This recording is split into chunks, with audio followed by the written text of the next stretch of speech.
Serious people who almost died, but lived because of a gut decision. What is your story? Few years ago went on a trip to Cuba and Mexico. Last minute decided to stay longer in Havana despite mess that Hurricane Irma has left behind. Few days without electricity was actually oddly amazing. We were supposed to be flying to Mexico City. Our Mexico City airport building collapsed during earthquake. There was no logical reason behind our decision about staying.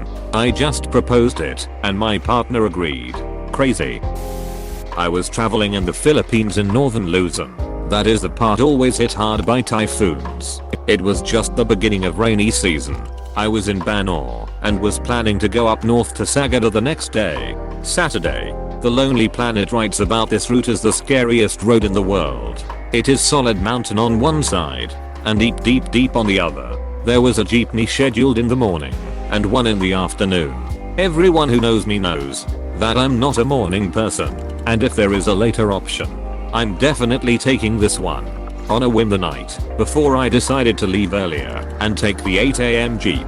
Super out of character for me, and I'm still not sure why I did it. A few days later, on another bus, I chatted with this nice lady and she asked me what places in the Philippines I have been to so far. And she says, "Oh my god, have you heard about the jeepney accident on Saturday afternoon on the road from Banor to Sagada?"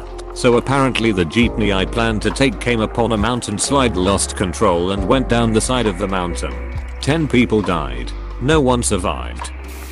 I was drinking and felt something stick in the back of my throat. I almost forced it down because it was really far back and awkward to cough up. But I decided to spit it out anyways. It was a shard of glass from the bottle I was drinking out of. It still creeps me out to think about even years later because I really was just going to swallow it. Had a weird feeling something was seriously wrong with me when I stood up and almost passed out at a big football game. We left the stadium and went to the ER. Turns out my appendix was ruptured and I needed surgery as soon as possible. I had been having stomach pain prior to this, but brushed it off as digestion problems. Good thing I went. While fishing on a large lake in Canada, we were a little more than halfway across when the wind really started picking up and a storm started rolling in. I had the choice to turn back or head to an island with a bay. I decided to head for the bay, and just as we reached the calmer water we looked behind us and the storm had gotten worse. We were in an aluminum boat, and if we had chosen to head back, 3 of us would have drowned. No doubt in my mind. We were already taking on water and were completely drenched when we beached on the island. Once the storm abated, we made the journey back and it still took 4 hours in high wind for a normally half-hour boat trip. Warming up in the truck was the best feeling in the world after that.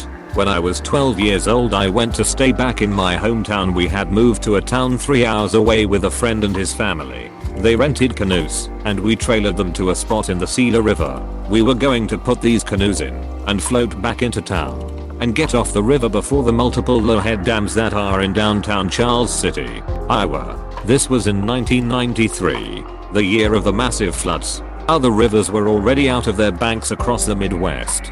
The Cedar River had been less affected, but on this day it was flowing by at an alarming rate. I had broken my arm a couple weeks prior and was in a cast. As they prepared to launch these canoes, I began to protest. I did not want to get in the river. A guy that was camping nearby approached and asked what we were doing. He said the river had come up several feet since he had woke up, and that my friend's parents were fools to try and get in it. They dismissed him, but I continued to refuse. Eventually a park ranger arrived and said that if we even made it to Charles City, we had never get off the river and would be killed at the first dam. They finally reloaded the canoes, but they were pissed at me for being such a pussy. I think I saved us all. The river came out of its banks that day and flooded Charles City. When I was 18 I left for some missions group thing for my gap year. This took place on an island in Central America. Earlier that night, everyone had been swimming off the dock, but I did not want to because of all the jellyfish, as this a group of guys fresh out of high school. This decision earned me the title of huge pussy. Later that night, I go back down to the docks, just thinking about stuff, because I want to be alone. Obviously I creeped out of the house without telling anyone. I see the water and think while no one is around to judge me, I should get over my fear, quit being a pussy, and jump in the water. But for some reason I hesitate and shine my flashlight on the spot I want to jump to. There is this weird, clear, worm looking thing I have never seen before. It is not exactly swimming. It is like twitching erratically and gently moving with the water. I'm wondering what the heck it is. When I look around more and see a box jelly with a missing tentacle, and the tentacles look exactly like the worm. The box jellies there were not like the kinds in Australia, where you get hit and you are dead. But these were apparently bad enough to send you into shock with the pain. And if I had been in water, with no one else around to find me, there is a very good chance I would have drowned if I just jumped in without checking. Was driving at the speed limit of 70 miles per hour on a highway that I drove daily to go home from work. This particular day, there was an event downtown that had the traffic completely stopped for miles. There wasn't a bend in the road though, so you could not tell until you were nearly on top of it. I tried to brake, but nothing happened. My brain broke and I kept slamming on the brake pedal, but nothing was happening. And I was in the left lane of a 4-lane highway with very little time to spare before I nearly hit the wall of cars in front of me. Left shoulder of the road was barely wide enough for a bike, and cars were coming up the on-ramp on the right side. I noticed a small gap in between the cars on the on-ramp, but it was in front of me, so I actually sped up to sneak through that gap and onto the grass beside the highway. At one point, I was over 85 miles per hour knowing I had no brakes. In order to get through that gap, I barely made it, and eventually slowed to a stop on the grass. I called my friends to come help, and when they showed up 45 minutes later, I was still clutching the steering wheel with white knuckles and staring straight ahead. It is a miracle that I walked away without a scratch. Mid-1990s. Traveled to northern New Jersey with a friend from college. It was his hometown. We had plans to visit New York City and see a former roommate who graduated the year before friend 2. Well, apparently friend 2 dabbled in low-level organized crime since his last years in college. We had some knowledge of this, but were not involved. He invited us to an associate's house with plans to go out afterward. We declined. Not our scene. In fact, both of us had applied to law school. I planned to pursue a career in federal law enforcement thereafter. We both wanted distance from that nonsense. We tried the following day to reach our friend 2 for a low-key lunch before heading out of town. No answer. Well, local police found his body 2 days later, along with 2 other bodies, at the house to which he invited us. He was murdered at the meeting social situation. Could have been us too. I knew that was bad news. Early on in my alcoholism I didn't know that withdrawals were a thing, or that they could kill you. At one point I was drinking 2/5 of vodka a day. Considering that my life was falling apart, one decided one day to not drink. Big mistake. At first I thought I was just having a bad hangover. My heart was racing, even though I wasn't moving around. I was shaking, hallucinating, going numb all over, and began wondering if I should go to the hospital.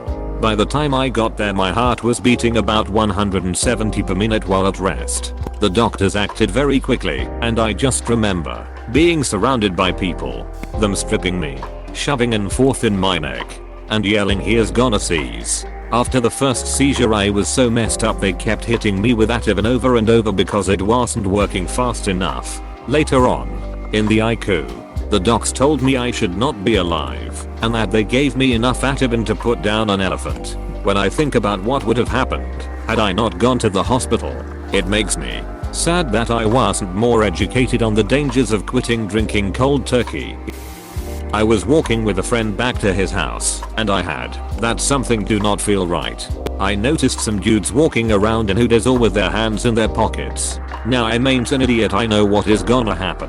It took some time trying to subtly convince my friend to walk a different path, but we eventually did and got to his house. Literally next morning on the news a massive gang shootout happened on the same street we were passing, leaving 4 people dead.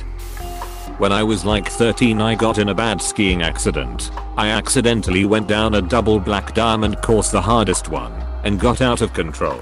There was a small shed about halfway down, right in front of a cliff face that became super steep, and I made the decision to slam into the shed instead of continuing down the mountain. I was going about 80 miles per hour, so I probably would not have survived if I kept going. When I was about 100 feet from the shed, I passed out from fear and I woke up with a broken arm and a lacerated liver. I was in the hospital for 2 weeks. I'm not sure we would have died, but it would not have been pretty. We had a fire going in the backyard at a friend's house. My friend's dad decided to burn some junk from the garage, mostly old boxes and papers and stuff. So we are helping feed that stuff into the fire. I grab the next small box to throw in, and I can tell there is something in this one. There had been stuff in most of them, but it was always just pamphlets and little bits of packaging. So we had stopped really checking and were just throwing them in. Well, I'm standing there with the box over the fire about to drop it when I decide to check this one. It was full of live mortar shell fireworks. My friend's dad decided we had burned enough garage junk at that point. A few years ago, I had a cold that just was not getting better over the course of a week. I was exhausted all the time, taking time off work because the incessant coughing made me puke a couple times, and just overall feeling worse than I had in years. One night, I realized I was having pain in my chest while breathing. Generally that's a seek medical help immediately thing, but it was already getting late and I would have had to drive myself to the hospital. I'm the only one with a license in my house. I decided to wait today. I learned the next morning, but as I laid in bed trying to sleep, I suddenly started getting extremely anxious about my condition. It shouldn't hurt that much just to breathe. I told my partner I was going to the hospital just to be safe, and we both hopped in the car. Double pneumonia. I was only in the hospital a couple of days after that, but it could have killed me if it went untreated. I don't wanna think about what would have happened if I went to bed that night. I was driving on the highway one morning. Fog was super dense. I had the headlights on and was probably going about 50-60 miles per hour. There was a red Honda behind me that was not quite riding my ass, but was maybe a little closer than I would have preferred him to be given the weather. Suddenly, my hands are moving on their own and abruptly jerking the steering wheel into the lane to my left. No brakes, no mirror or blind spot check. I remember thinking to myself, why the heck did I do that? As I look back over to my right in time to see the Honda that was previously directly behind me slam at full speed into a 3, maybe 4 car loop that I did not even realize was in front of me. I missed it by maybe half a second. Still do not know what it was that kicked my reflexes off, but I did probably be either dead or crippled for life if they had not. I'm not used to going to the doctor or hospital when I feel sick. 4 years ago, I had a very bad stomach ache. No matter what position I'm in, it hurts like heck. I throw up even a gulp of water. Could not sleep all night. Thought it was a food poisoning or something and kept recalling what I ate. Called my brother early in the morning to ask him what he thinks. Does he know if there is any tea or medicine that can calm my pain? He is no doctor and knows nothing about medical stuff, yet he is my big brother. I always assume he knows it all. He insisted that I go to the ER immediately, as such pain is not normal and should not last that long. Also thought it was food poisoning, and I listened to him.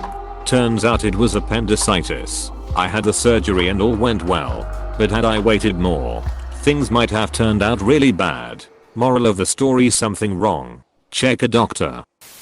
I almost choked and died on a hot dog. I had a few ways I could have responded: freak out and make it worse, try swallowing really hard only to fail, or stay calm to preserve enough oxygen and think. I kept calm as my husband was about ready to pull me out of the car to give me the Heimlich. I took in as deep a breath it was not blocking completely and coughed it out. That is the story I tell to people about the importance of chewing your food, especially hot dogs. My mother made me meatloaf and I was super hungry. She insisted that she could reheat it for me and that she would make me some sides and brew some tea for me. Like really sounded like a great situation, but it felt weird to me, so I declined and said that I wasn't in a meatloaf mood.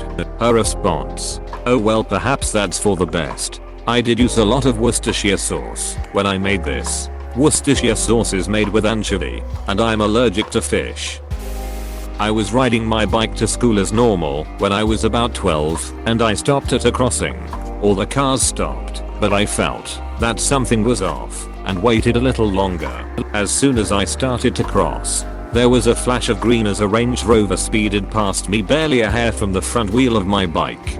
If I had started to cross sooner, then I would have been hit head on and most likely not have survived as the car was going that fast. I was so shaky that I turned round and headed home explaining to my mum what happened.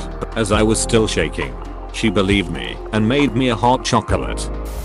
I'm not sure I would have died, but my gut kept me from being raped. Unfortunately, my friend didn't listen to me and suffered for it. I grew up in a small town who contracted a construction project to a company in Norway. At the local bar one night was a group of Norwegian men who were staying at a local hotel. My friend and I met them that night for the first time. We hung out with them for a few hours and they showered us with drinks all night. At closing time they invited us to continue the party at their hotel. I pulled my friend aside and told her we shouldn't go. We didn't really know them and we were also outnumbered. She said it would be fun and no big deal. My gut told me number one just didn't feel comfortable, and so I refused. She called me a buzzkill and went anyway. The next day she called screaming at me. She spent the night being gang raped by these creeps, and in her devastation, she blamed me for not going with her. I tried to comfort her. I begged her to let me call the cops. She refused and said she never wanted to see me again. This was a couple decades ago, long before Me Too. I didn't know what to do. One of my biggest regrets is not calling the cops or banging down her door and trying to offer comfort. What I don't regret is not going with her. She can be mad at me, but I couldn't have saved her. We would have both ended up being raped. I moved away shortly after, and I've never seen her again. I wonder if there is anything I should do now. I just don't know what that would be. She was dead set on blaming me, but I tried to tell her it wasn't safe. I really did. Edit, I felt crazy guilty, but the decades have helped me come to terms that it wasn't my fault. I don't think I made that clear, but I felt I should add it because it's the truth. Thanks for watching. Consider subscribing for more videos.